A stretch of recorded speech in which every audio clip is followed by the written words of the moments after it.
once again joining us for another episode of Disruption Drive. And I have a very special guest with me who I may just call is probably the most interesting person to have ever been on the show. Jennifer grew up in a family of race car drivers, but now works as a Moto City executive. She's the founder and CEO of Mach BD, and she specializes in navigating fleet disruption, building automotive ecosystems, but particularly focusing on translating the often esoteric world of technology innovation into what matters most for the customer.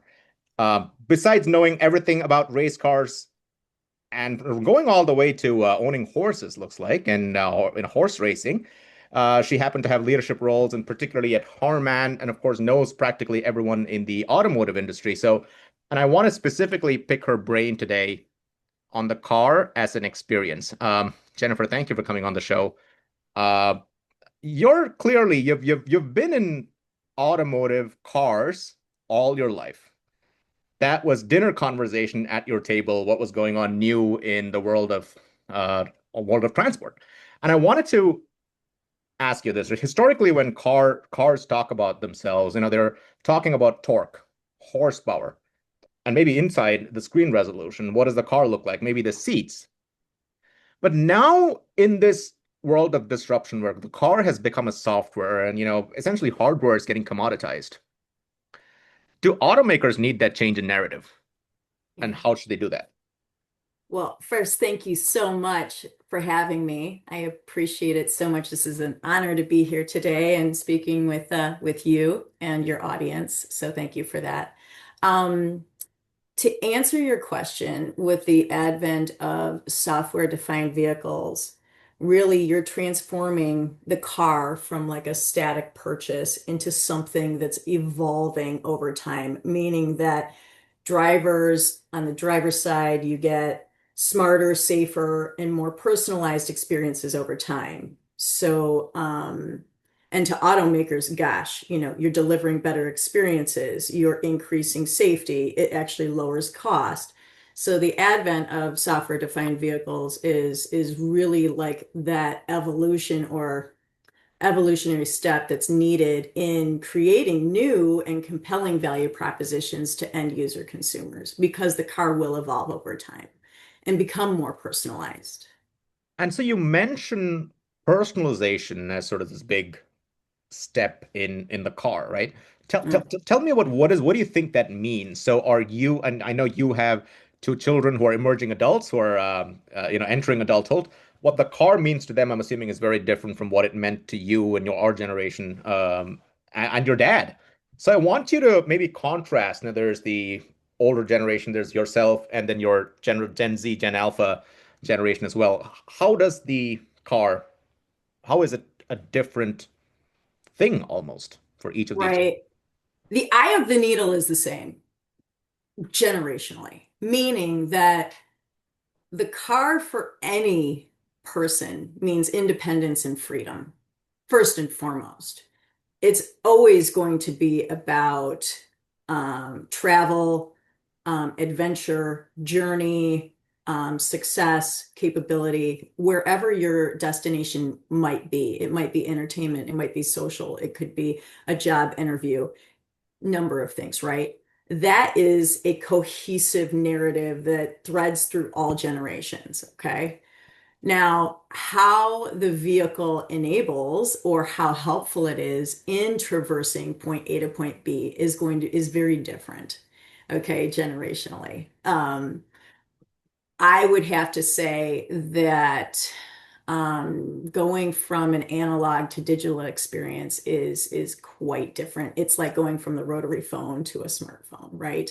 Um, for Gen Z and Alpha, I think it's going to be paramount that the brand is trustworthy and it delivers on whatever its brand promise is, meaning that it's intuitive, it's helpful, it adds value aside from torque, horsepower, the physicality of the vehicle, right? People also, I think Gen Z and Alpha really, it's going to be an extension of who you are in the digital space.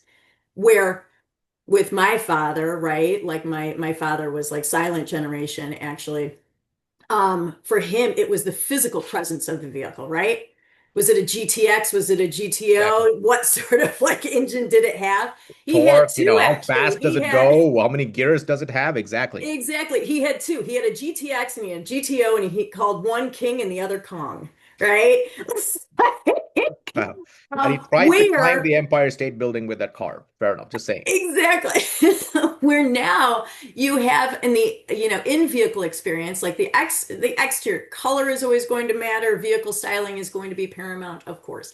But once you're inside of that vehicle, the look, the feel, how intuitive it is, how it helps you traverse your journey, meaning, and I think we've discussed this in the past, is, how helpful is this brand to me in my everyday life? Meaning, if I am, I don't know, here's a good one.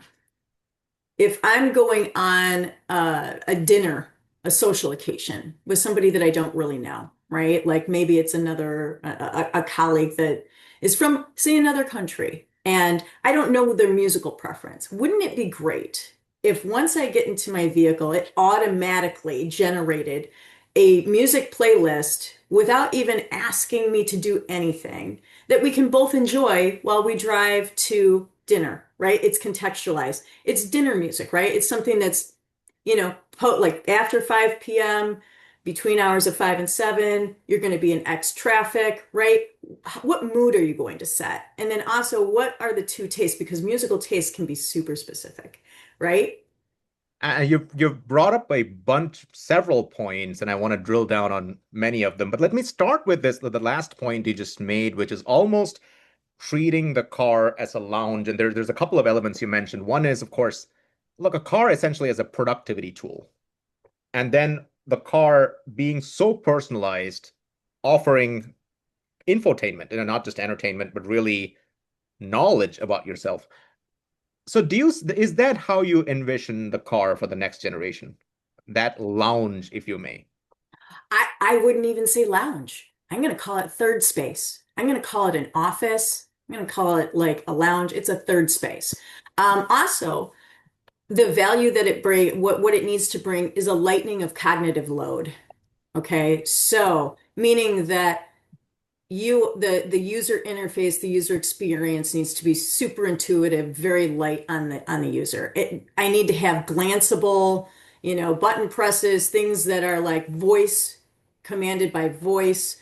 And as you had mentioned, bringing in into this third space, productivity tools such as like merging my calendar, merging my phone book, and Salesforce, right? Like if you have if you're in sales, you're in pharmaceutical sales, and you have a schedule of sales calls, right? Where can you fit in lunch?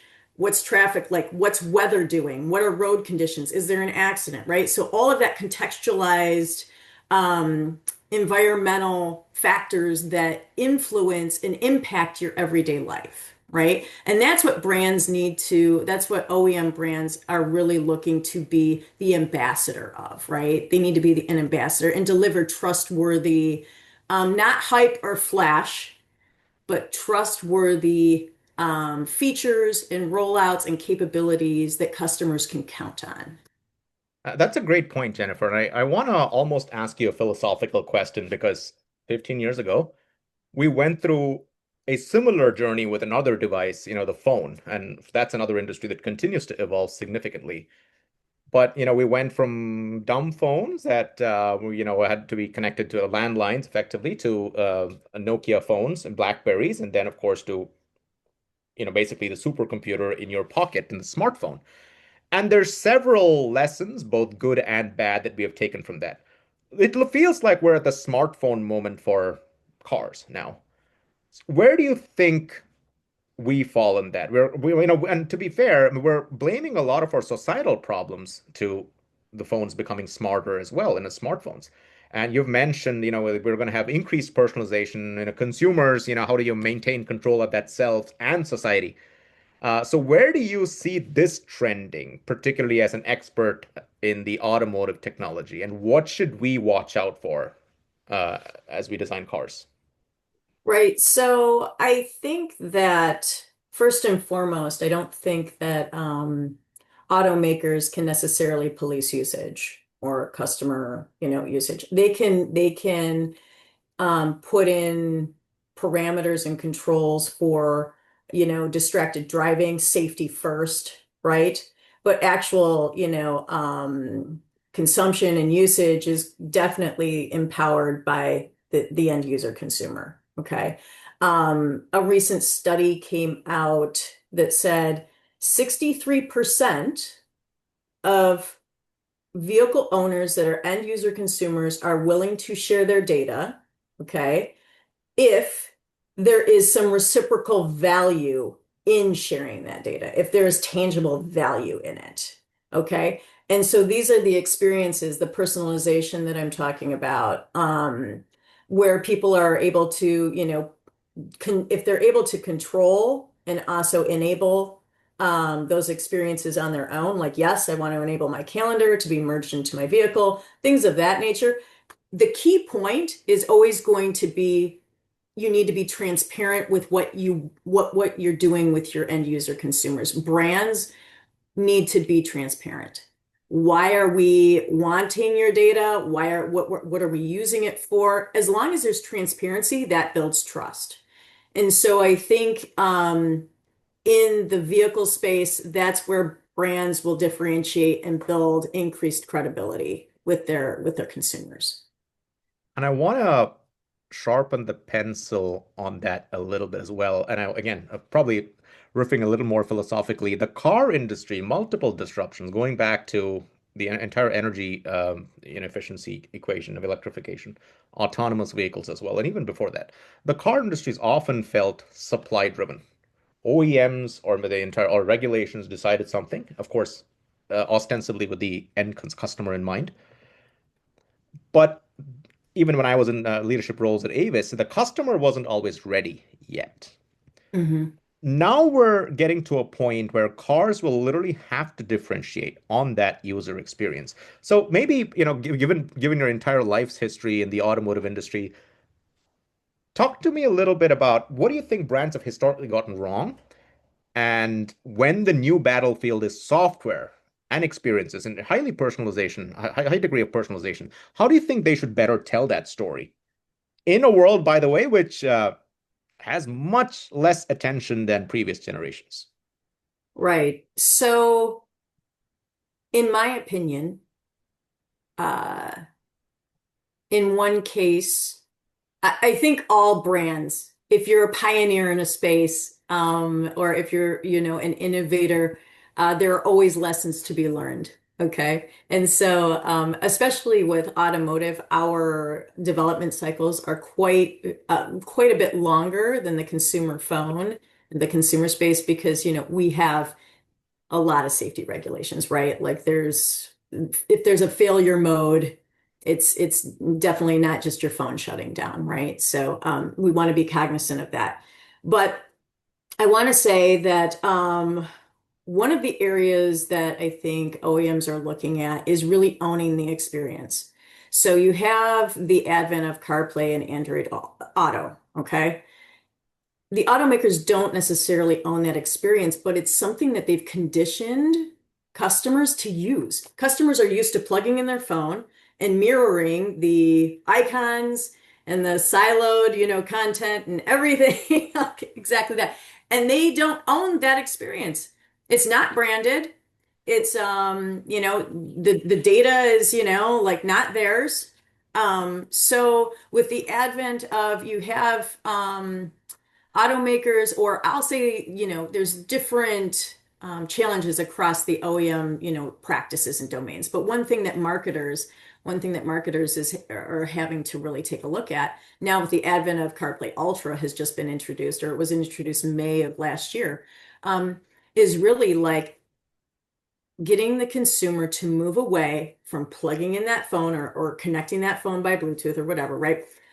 Getting away from that phone and going into more of an embedded experience.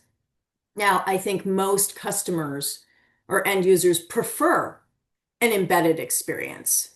But because the experience is either, there's a lot of friction using it, meaning that like the distraction while driving, it's not glanceable, it's not intuitive, it's not necessarily like deeply integrated with voice just yet. It's frustrating. It's frustrating for a customer. But for marketers, it's difficult because it's like, okay, how do I break this behavior, right? And then having the customer adopt my space, my ecosystem, right? And so when doing that, I think it's going to have to be a slow roll. I think you're going to, just because you have all the customer facing capabilities, it doesn't mean you roll them out all at once. I think there is, a life cycle to it, and that you need to be step leveled with what you introduce and when. Um, so yeah, that's one thing. I think that we've conditioned consumers with CarPlay and Android Auto for a little too long, and it's time to go to And, more of a OEM owned or automaker owned, cohesive environment. and it's an interesting point, Jennifer, because I want to ask you a drill down on that. Automakers are good at, well, the hard job of chassis, steering wheels, tires, and hiring mechanics and technicians often. And software makers on the other side have certain skill set, asset light, quick iterations and so on. And you're almost arguing for a little bit of a marriage of the two, that automotive, and maybe it's through partnerships. This hasn't historically worked out very well, multiple times, in the sense that when automakers try to basically play like, and by the way, in other industries, there are hard goods and then there's the world of software. And you're arguing for almost these two worlds to be much more closely intertwined. Is that a fair point? I Because, think or it's are you what going to see, customers demand. I think customers are, I think the market is asking for it. I think the market's been asking for it for a while now. but then how do automakers get it right when this is not their skill set? Oh, I think that is changing. I think that has changed. I think that might have been very true in the past, but I think also um there has been an adoption of, technology company, software first, the advent of, software-defined vehicles. We're getting away from tons of modules in the car and we're streamlining, right? Again, I think that maybe that perspective is drawn a lot off of life cycles or development timelines, right? And budgeting and whatnot. Again, safety first. We need to make sure that things are validated, tested, and whatnot. And so in automotive, that cycle is long. Okay. Because we want to make sure that we get it right. But I do think that we are progressing forward. I definitely believe that with the next, I would project in 20, what is it, by the end of this decade, 2030, connected services is projected to be at $42 billion for auto companies, for the industry at large. I think at a 15% CAGR growth rate. So there is a lot of attention being put on it. It's a growth area, and it's something that we can't necessarily get wrong. And one of the questions, one of the implications of what you're talking about is there's going to be a significant amount of retraining, upskilling, and relearning fundamentally in the entire automotive ecosystem, not just as leaders, but also basically all line and field workers to start thinking not just hard goods, but also the world of software, Oh, uh, going from the world of atoms to bits. Would you agree with that? absolutely. And I think that with, and I hate to use the 25-cent word, but I think with AI, I saw some really interesting things at CES, and really the tool chains where you can root cause issues, root cause analysis. I mean, not having to go through tons of paperwork. Engineers usually at times have to go through tons of paperwork. They have to go through iterations of part numbers to root cause an issue, discuss with suppliers. Now, at CES, I saw some amazing tools where they're taking months of work to root cause an issue, and using AI, they're able to root cause and actually provide a solution within days. cutting Absolutely, that Jennifer. time way down.